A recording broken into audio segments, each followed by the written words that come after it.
ക്രൂശിച്ചാരേ, ക്രൂശിച്ചാരേ.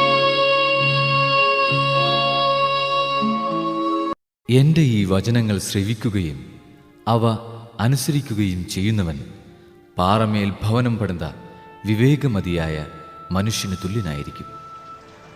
മഴ പെയ്തു, വെള്ളപ്പൊക്കമുണ്ടായി, കാറ്റൂതി, അത് ഭവനത്തിന്മേൽ ആഞ്ഞടിച്ചു, എങ്കിലും അത് വീണില്ല.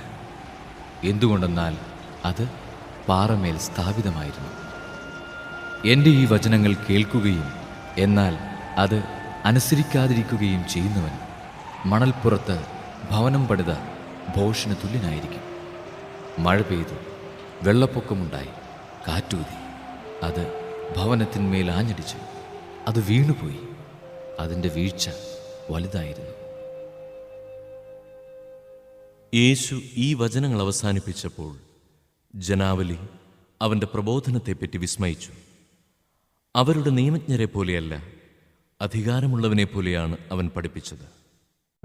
ക്രൂശിച്ചാരേ, ക്രൂശിച്ചാരേ.